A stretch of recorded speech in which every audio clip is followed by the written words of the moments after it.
Yeah, lots of new faces, which is really awesome. Some of you have been coming a while as well, so we've been running these Habit Hub workshops for just over a year. So the idea of these workshops are basically to give you something to really focus on once a month in terms of what you're doing outside of the gym, which is the most important thing sometimes, okay? So it's great putting all the effort and the energy in the gym, but we do need to think about our habits, and it's not always kind of black and white with nutrition, sleep, stress, hormones, all that kind of stuff. So we kind of cover a little bit of everything on different months. But this month is around fat loss. So obviously a big topic that I'm sure everybody wants to see better results with, but kind of just a bit of show of hands, who's struggled or is struggling with losing fat? Pretty much everybody, nearly. So we're all in the right place for this week, for this month then. So yeah, it's a really important topic, obviously, because it's why most people start this journey. You know, we want to lose weight, we want to lose body fat, we want to look better so we feel better. But sometimes it doesn't always go to plan, or we think we've had a really good week, but the scales haven't changed. And this is why I want to go into this, just to give you a clear idea of why that is, or what you can do to better improve your results, basically. So I've called it the fat loss formula, but hopefully you all kind of know that there is no special formula. There's no special kind of ingredient to losing fat, otherwise we'd all be doing it very consistently and easily enough. So it comes down to many different things, and we're going to go through it step by step today. So there is occasions where some people succeed very easily with fat loss and some people don't, and it's all to do with our bodies and how we're made up, and everybody is a little bit different. So there are going to be things in here that are really useful for you, and there are going to be some things that might not be useful. But the idea of these habit hubs are just to write down some notes and write down what is really, beneficial to you personally. So there's going to be certain times where I point you to a page in your book, and then you can write down some ideas in the questions that I'm going to ask you. Okay, so I really recommend just to really be as honest as you can with yourself. It's the best way to get better results moving forward. So this is all about changing long-term sustainable habits. Yeah, we're not here to kind of get really quick results that don't last forever. So this is what it's all about. So definitely ask any questions if you want to. If I ask you to say anything, you don't have to, so completely cool to say something or not say something. There's no pressure at all. And yeah, just get to know each other a little bit as well. So some of you are just kind of starting your journeys here, so yeah, have a chat to the person next to you when we kind of get into it. So let's get into it. So we need to separate facts from feelings with nutrition and habits in general, and just understand what's actually happening inside your body, okay? So there's a very big difference between body weight and body fat, okay? So this is what a lot of people can get hung up on and confused with, okay? So we're going to go into this in depth to start with. So just a quick show of hands again. If you've ever had a week where you felt like you've worked really hard, ate well, trained consistently, done it all right, and then you've stepped on the scales and nothing happened, or you gained weight. Yeah, most people again, okay? So frustrating as hell, I know. You feel like you've worked really hard, but it hasn't happened. But the biggest mistake people do make with this is that weight loss is progress, and it's not. Fat loss is progress, okay? So those two things are not the same, yeah? And this is why. So when you step on the scales, it's not measuring fat. So unless you're looking into body fat percentage in specific, it doesn't measure fat, it's measuring the weight of your body and everything inside it. So that's made up of body fat, muscle, water, food in your digestive system, bones, blood, organs, waste. So the scales can't tell the difference between all of that, okay? So there's lots going on, and that's why sometimes when we step on the scales one week to another, it might not be telling the full picture of the efforts that you've kind of put in. So your weight changes every day.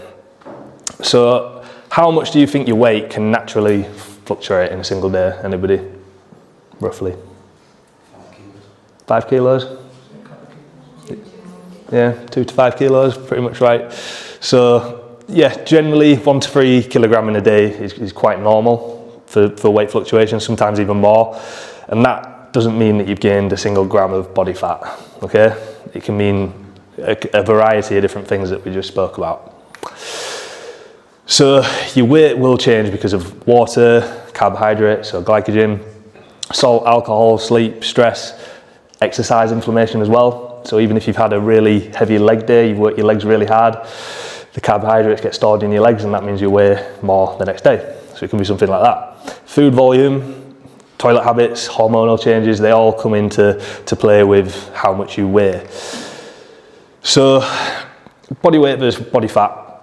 Body weight can change daily, it's influenced by water, it's emotional, it can increase overnight, and it is a poor measure of short-term progress, okay? So when I talk about this, I'm not saying that tracking weight is something that you don't want to do, or it's a stupid idea or anything like that. It can be a good form of long-term progress tracking, so trends over a long period of time.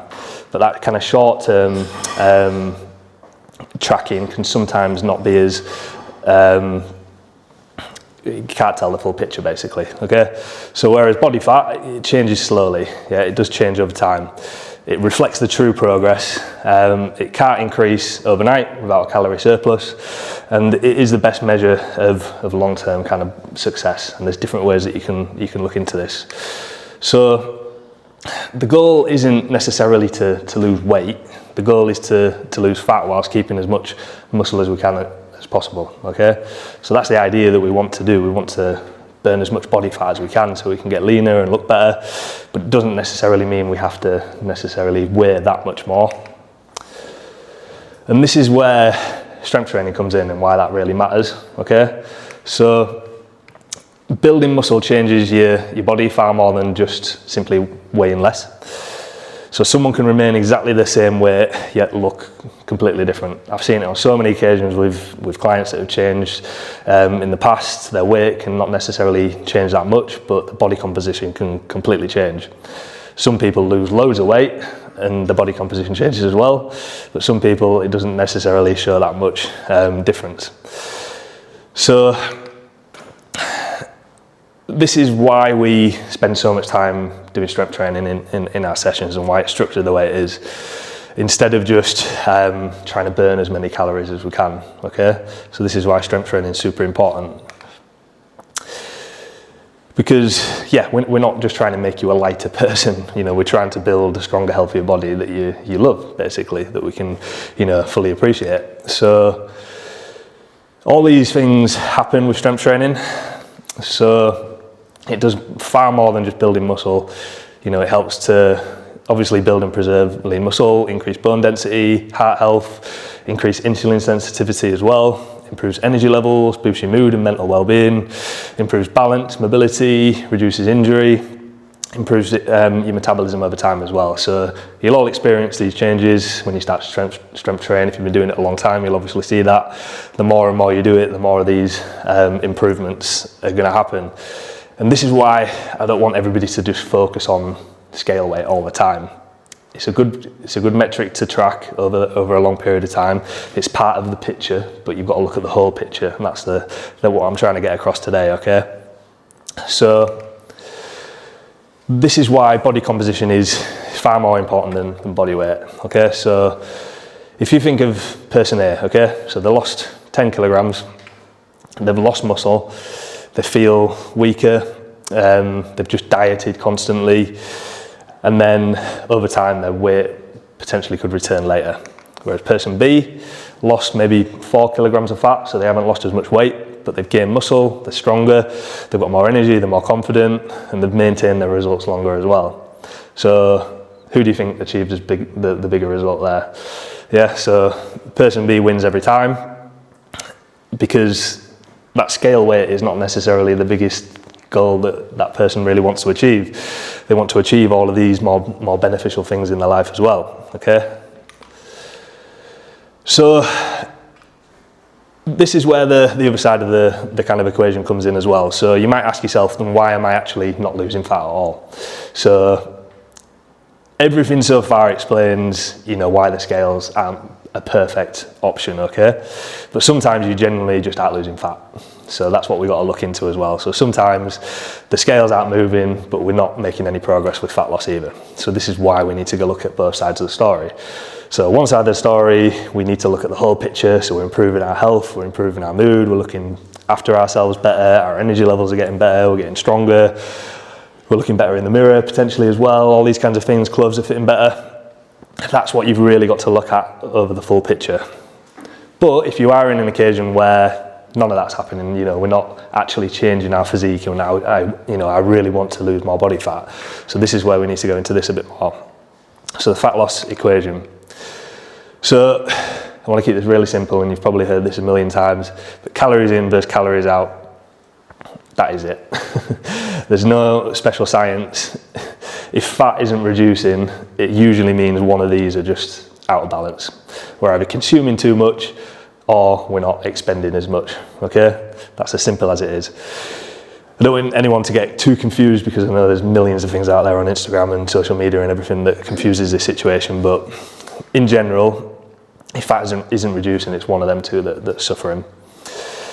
And there is a bit of a caveat to this, so it is the way our bodies generally are optimized as well. So hormones, sleep, stress, all these things do play a part as well.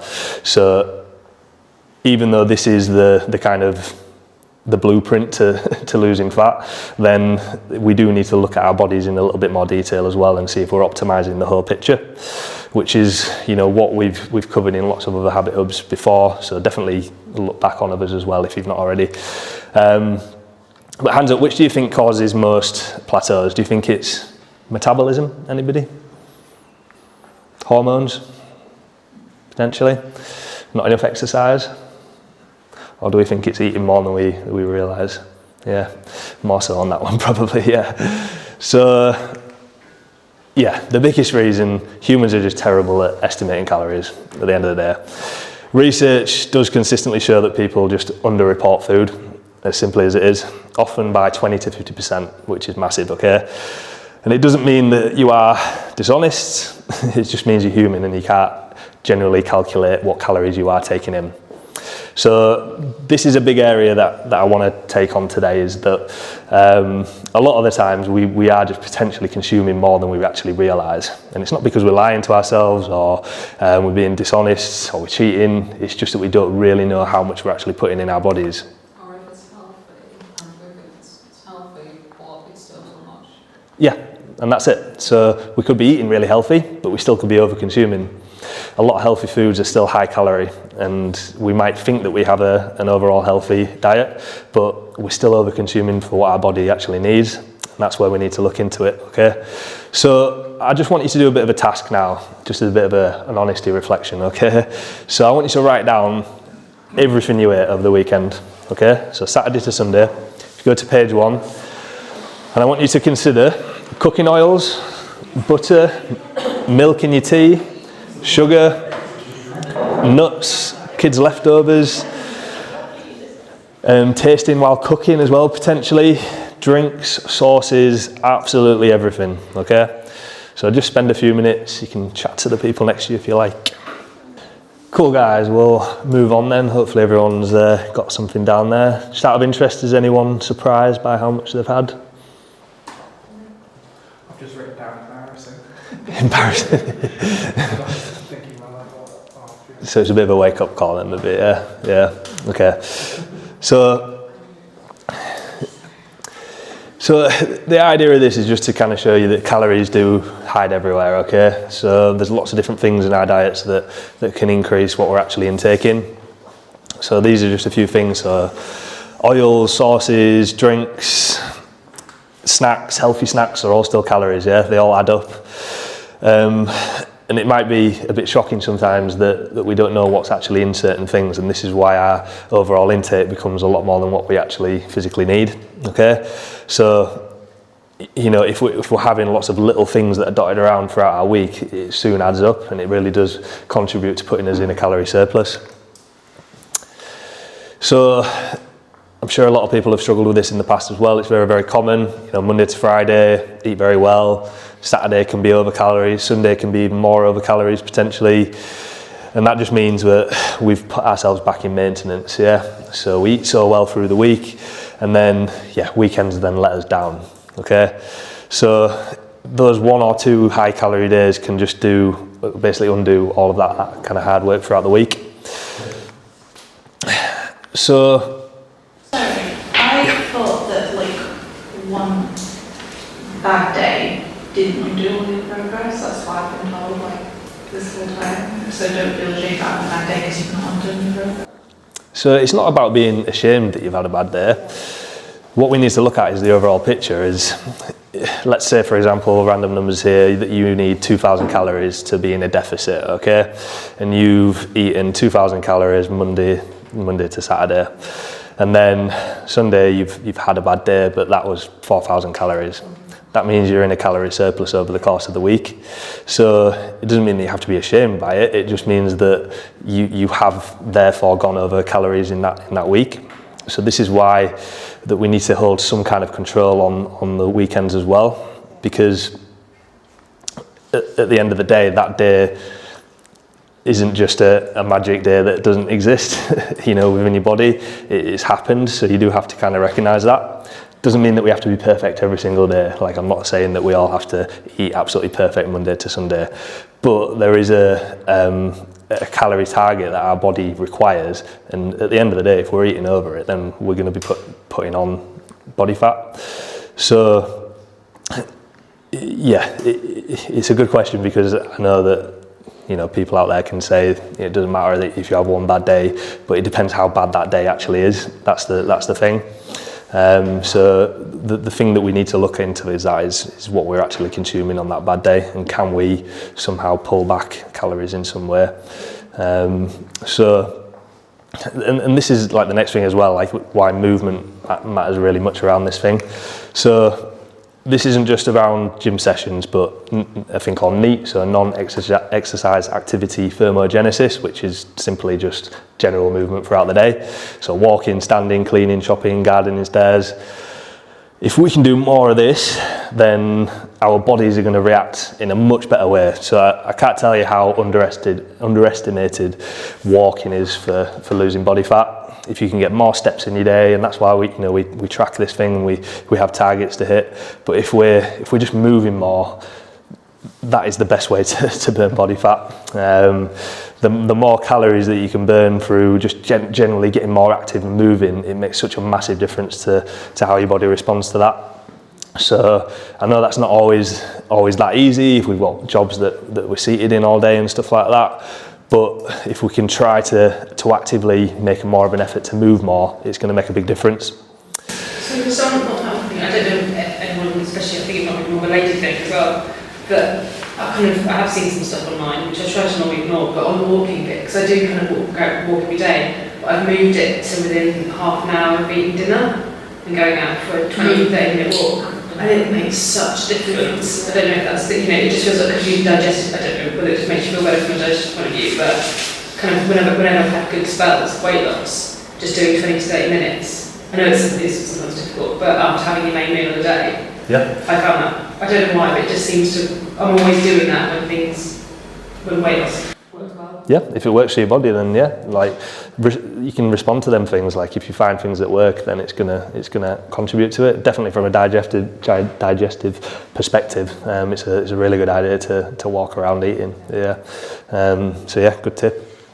And then so looking into stress and sleep as well. So these areas don't kind of magically stop fat loss, but they do make it a lot harder, because we're hungrier, we make poor food choices, our activity is lower, we have more water retention, we recover poorly as well.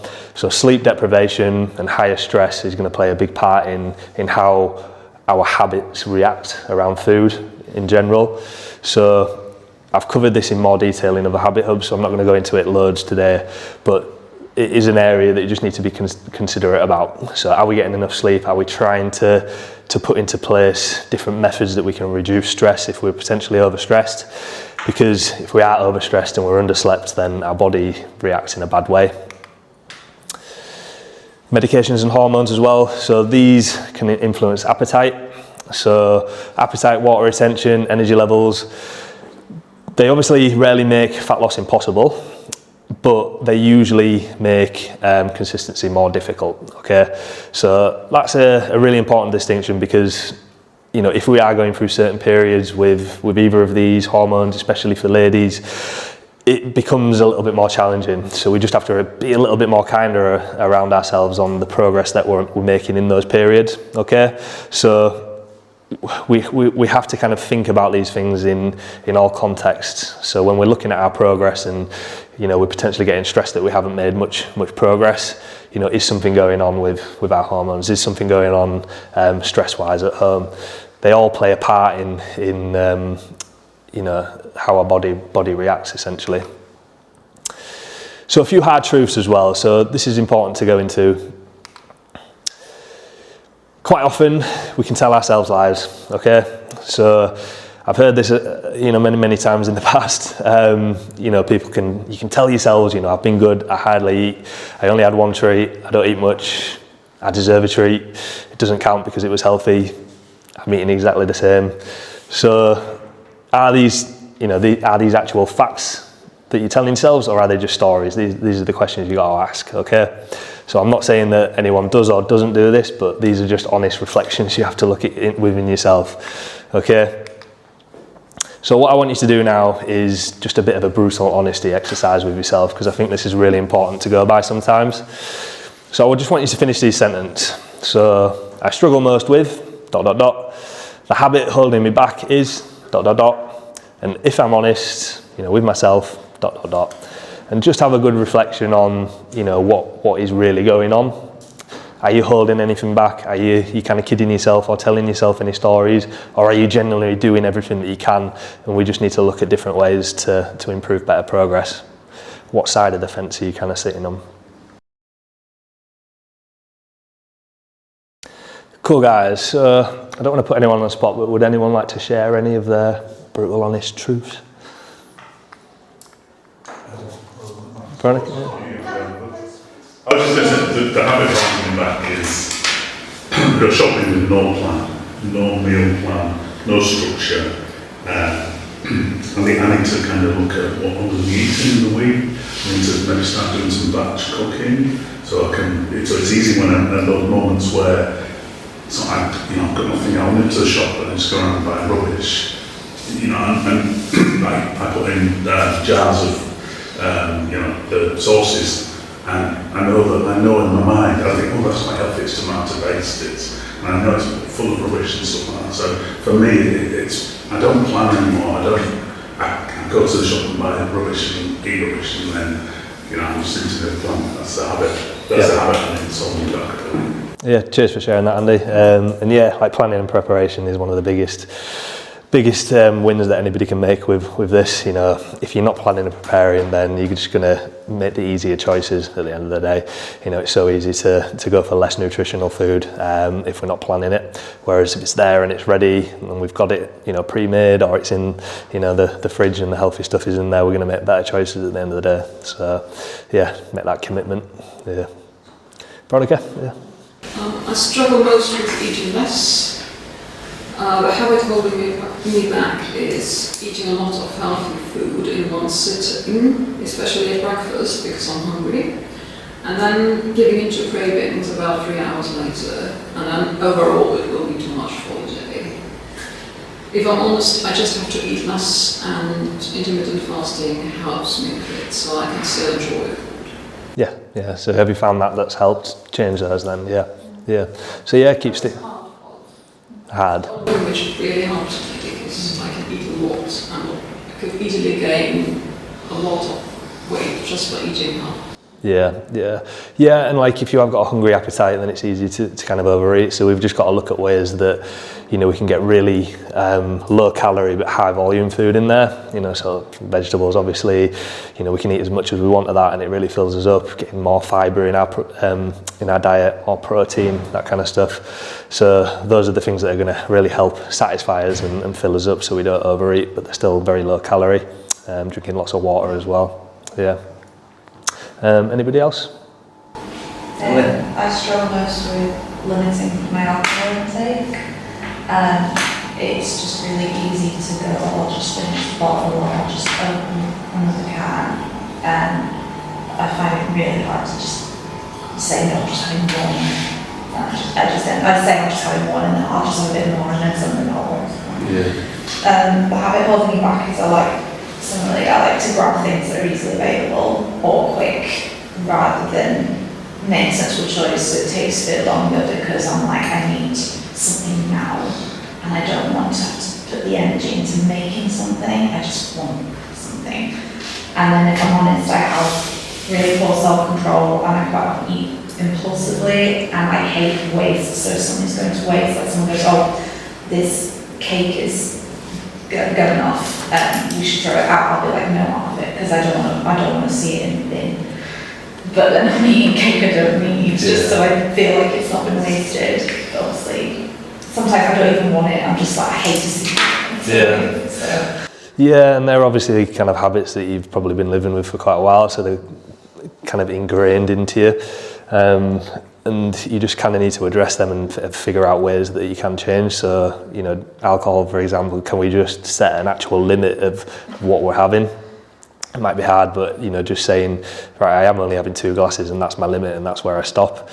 You know, sometimes we just have to tell ourselves these things to actually do it. I should pre-portion it, right? Portion it, yeah. Or from the bottle, just say, right, here's 1 glass and I'm going to put it in the jar. Yep, and lock it away in a cupboard somewhere, get a padlock, you know.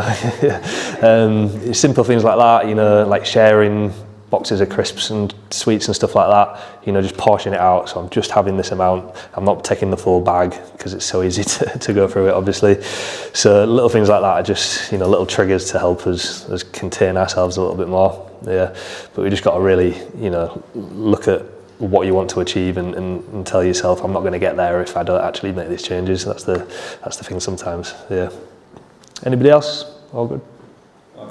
I was just going to say, the habit holding me back to my sleep in really sense, because I'll get home from work and I'll want my own time, so I'll end up going to bed really late, and then I've got to wake up early to go to the gym or whatever, and then I'm so tired that I'm not getting the most out of my gym session that I would have got if I'd have just gone to sleep at a normal time, so forcing myself to stay awake just to get some free time back. Yeah, what is it that kind of keeps you up then? Is it kind of scrolling, TV, that type of stuff? Yeah, TV, like I just, say if I get home late from work, I don't want to just go straight to bed, I want some time for myself. Yeah. But realistically, that time for myself is stopping me from having more time for myself the next day, so... There you go, you've answered it yourself. Well done. Do you want to come up here? Yeah, exactly, like set restrictions on your phones or your TVs or whatever if you can, like if it's really kind of like a bad habit that is in there. Again, you just have to put these things into place and tell yourself, if my next day is going to be rubbish because I'm staying up all night, then, you know, we need to make a change. So yeah, lots of people can get stuck on scrolling on phones and stuff like that, but if you set a timer on your phone to kind of shut off or lock apps away and stuff like that, it's what you need to do sometimes. So, James, are you going to go on? Yeah, I really sympathise with that, because I used to do that all the time. I don't know, it felt like maximising your time, like loads and anyway, I struggle most with eating well at the weekends. I've still got like very much like weekends of fun sort of mentality, like, you know, come Friday it's time off, sort of thing. Consistency in the gym is what I struggle with the most, so just push that exercise. And if I'm honest, I tell myself I've done enough when I know it's actually the gym.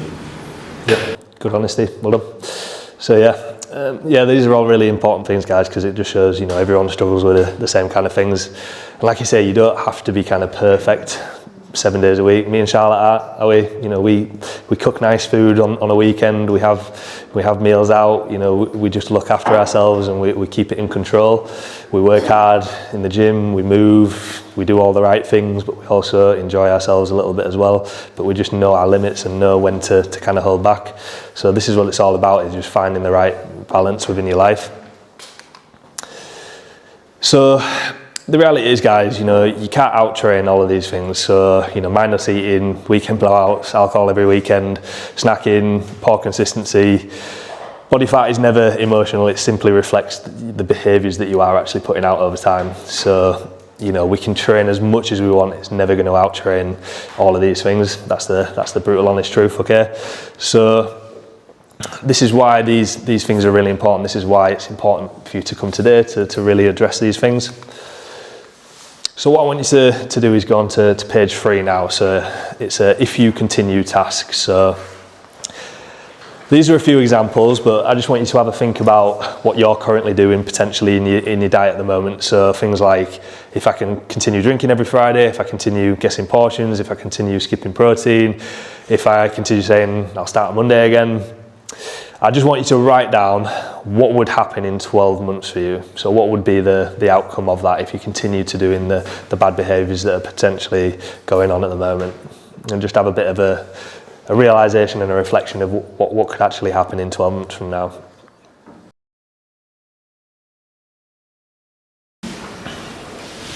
Is protein the be all and end all? Because everything, I go into the supermarket and everything's protein this, protein. Never used to be, probably was the same, but it just seems protein's just taken over our lives. Yeah, 100% protein is the most beneficial macronutrient that we can have for many different reasons: preserving muscle, building muscle, keeping our satiety high, so filling us up for longer, heart health. Protein is super important, and that's why we need it in our diet. Lean protein as well is very low calorie but high satiety, so it's kind of like a fundamental part of every meal that we should be having, really. Yeah, I guess that's a difficult one, knowing what's lean and what's just protein, because they're marketed. Yeah, this is what I was going to say. So the flip side to this is that, like you say, in the supermarkets, everything has protein on it, and it's just crap. Well, it's very good marketing if you look at it on their way of it, but you do really have to read labels. So a prime example I always use is Weetabix. So you've got normal Weetabix and you've got this high protein Weetabix. The high protein Weetabix has about 2 grams more protein than the normal Weetabix. But everyone will buy the high protein Weetabix because it's got protein on it. And it's a lot of other things like that. So we really need to just think about whole foods, you know, simple whole foods, natural foods, lean proteins in chicken, turkey, fish, eggs, lean meat, yogurt, eggs, if I've said that already. Eggs are really good ones.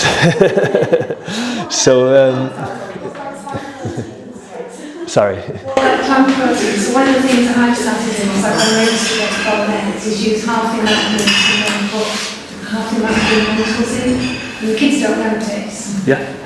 Kind of stretching it out and makes it cheaper, but then you've got that extra protein from a fibre source as well. Perfect, yeah, and that's it. So yeah, I know I kind of spoke about non-vegetarian foods there, but exactly right. So chickpeas, lentils, beans, all that kind of stuff is really good as well. Obviously it holds a lower kind of protein content, obviously, with it being vegetarian, but if that's, you know, a good option, then definitely get that into your diet as well.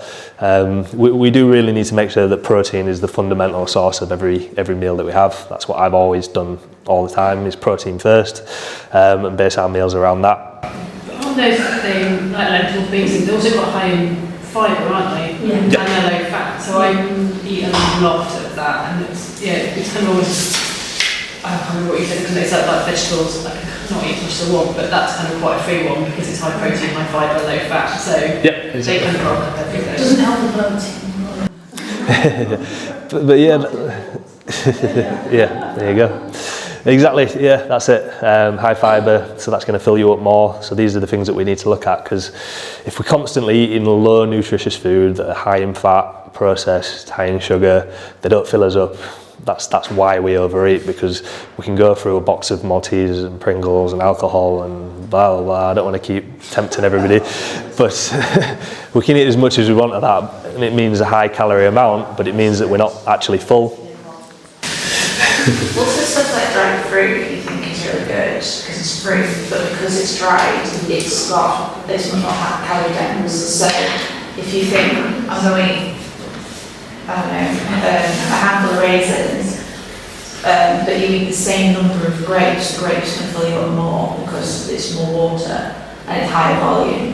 Whereas the raisins, you're going to have to eat more to feel as full, and then you've got so much sugar and calories in there. That's it, yeah. Yeah, and this is why we kind of just need to look at the labels of what we're eating and what's in things. I know it can be a bit of a chore and a bit boring, but if we get more of an awareness around what's actually in certain foods that we're eating, then we can distinguish, are they low calorie, are they high calorie, are they high in sugar, are they high in fat? Okay, so we just need to look at these things a little bit deeper sometimes to actually recognise what we're putting into our bodies. Can I also ask, Tom, I do a lot of home cooking, so in terms of like counting my calories, like say for example I made protein pancakes the other day with oats, some protein powder, eggs and yogurt, and sugar. How do I calorie count that as a portion and add it to my fitness pal? You can do it on the app. Can you? But it's like... It scans it, but it's not always accurate. No, exactly. So what I'd simply do is just, if you're batch cooking something, just calculate how much you're putting in, and then just divide it by however many portions of what you put in, and then put that into your MyFitnessPal. Right. So I would need to So count how many grams of oats I put in, Yeah. how much coconut milk I put in, how much yogurt I put in, and then divide it by top. Yeah, so just kind of just weigh what you're putting in and see what's going in, and then. Yeah. I got fed up with being boiled eggs. I made some with cottage cheese. Yeah. I hate cottage cheese, but if you blend it, you definitely get sense. We have done that with like pasta sauce, if you make a really kind of like a really tasty tomato sauce. Instead of putting cream in anything, if you blend cottage cheese to it, you get like a really creamy pasta sauce. Yeah, It feels like it's pure, but it's high protein, no fat. So you get low fat cottage cheese, and just make we kind of always reduce down to tomato sauce. I do use the cottage cheese instead of putting mayonnaise and tuna fish. I bring scrambled eggs as well instead of using the... I have scrambled eggs on it. Yeah, it's really good. it's a really good trick. There you go, love it. So yeah, nice one. Just share your ideas. It all works. This is a thing though. Like everyone's got different things they've discovered and that works. So you just got to share it, and it works. Yeah. Cool. So there is good news out of all this. You know, it's not all like doom and gloom with fat loss. Habits can change. You know, we can change our habits over time. They just take a little bit of work. Okay. So nothing discussed today is going to be permanent. So if we do have potential bad habits, it doesn't mean they're going to be stuck with you forever. They just take a little bit of kind of recognition to begin with, and then just a bit of awareness to kind of change. So, you know, no one's broken, nobody's failed with anything or anything like that. You're simply just collecting evidence on what's going on in your life, what you're consuming, what your habits are. And now you just know where to kind of improve with it all. Yeah. So I never want anyone to feel kind of guilty if weight hasn't changed and we've had a really good week, or even if we've had a bad week and weight's gone up. Never feel guilty about it, because it's just another case of evidence that we just need to change something, or you know, we need to look into certain ways to improve a little bit better. Yeah. So the biggest thing that you need to acquire is patience with this thing, guys. Like, patience is the biggest thing. This is where a lot of people just fall down. Is we try one thing, we get a little bit impatient, things haven't changed, so then we try another thing, and then we try another thing. Whereas if we don't stick with something long enough, then we're never actually going to get there. So if we truly want to get you know, real results with all of this, we just need to stick at it and make sure that we are addressing the actual potential problems that are going on habitually. Okay. So these small changes can create huge results. So sometimes we can just make very small changes across the board of our week, and it can create a huge difference to what's going on. So even a 500 extra daily steps, very small, very achievable. One less takeaway. So if you're having one a week, drop one out. If you're having one a month, everything in moderation. Okay. So if we're just reducing everything a little bit more. So alcohol, if you can swap that to twice a month, or you know, however much you're having at the moment, reduce it down. Protein at breakfast, just track accurately for a week. So we've done that Saturday and Sunday, and looking at your full weekend, can you go for a full week and just really track absolutely everything that you're consuming and see where you might be going wrong. Sleep 30 minutes earlier, there you go there. So little things like this is just, you know, they seem very small, but if you don't do them consistently and they all add up, they can make a massive difference over time. So sometimes just looking at lots of little things that you can change is the biggest win. And like I kind of said at the start, okay guys, success isn't just around losing weight. It isn't even just around losing body fat. That's the thing.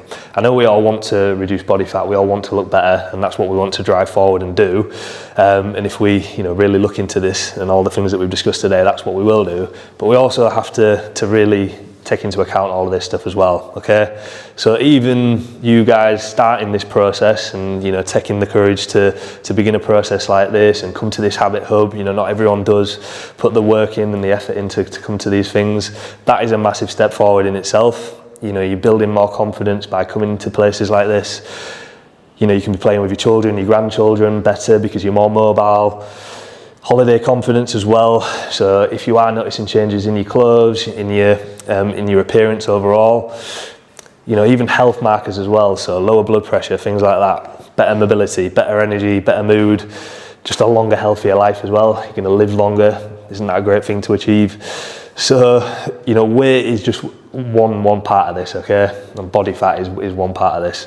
So even though I know we all want to do that, and we are going to do that, we need to look at the whole picture as well, because if we just focus on just what them scales say at the end of the day, then we're just going to get down, we're going to give up, and then we're going to never achieve what we truly want to achieve anyway. So this is why we need to just look at the whole picture every single week rather than just getting bogged down on the scale weight.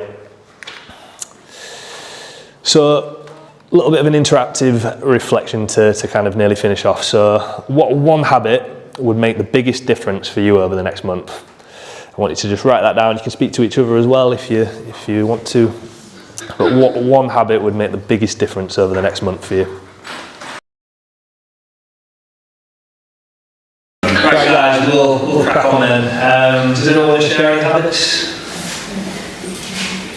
I can decide between two. I've got reduce my weekday delivery tally, and that weekend binge. I think like you were talking about last month.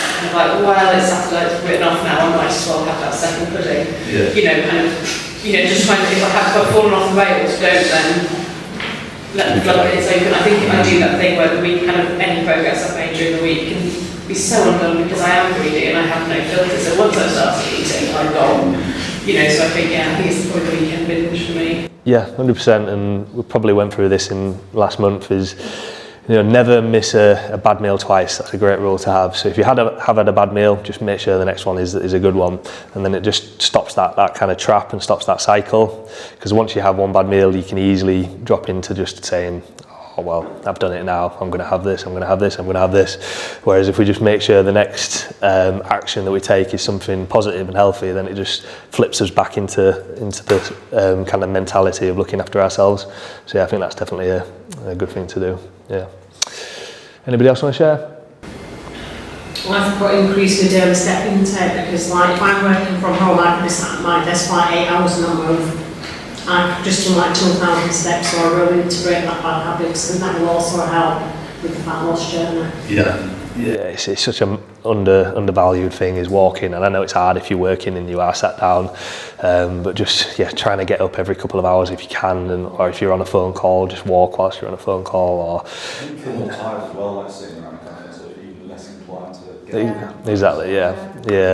The more stationary you are, the lower your energy levels. You're in your hips and your back and your neck and your posture and everything.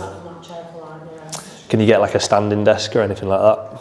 I probably could do, but it's I can listen to my phone, but I'll just ignore it, I'll just carry on working. Yeah. Because even just standing around and sitting makes you burn calories a little bit more efficiently. Yeah, it's just breaking them bad habits though, isn't it, and getting into being a bit more consistent, so that'll be my focus, I think, for next week. It might sound tough, but I know during COVID when we locked up and I was going Spaceballs crazy at home, I got a wireless headset. So when I was on those kind of calls, I just needed to talk, and I didn't need to look at anything on the screen while I wasn't sharing. I would just pop around. I would go down 2 flights of stairs, make a tea, and then go back upstairs. And I know it sounds tough, but just being able to just move around. And then you put the washing on while you're on a call. Exactly. Multitasking, definitely, yeah. If you can, work and walk, that's the best way. There's just little things you need to do, standing desk, headsets, that kind of stuff. Even have people that have the little treadmill walking things, so you can just be walking on the spot. All things that you can do. Yeah.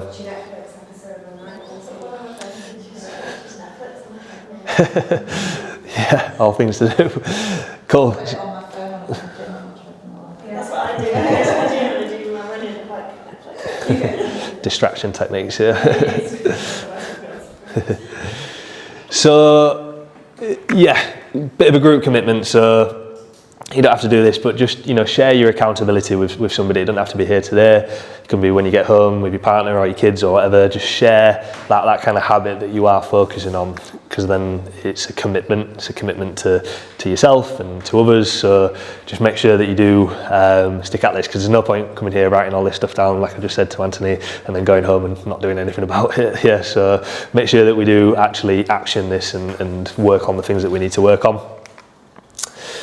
So, final message with this, just to summarise, the scales, you know, tell you what you weigh. They don't tell you, you know, how disciplined you've become, how much stronger you are, how much healthier you are, how much confidence you've built, how many habits you've changed as well. So keep chasing all of those things, because they are super, super important.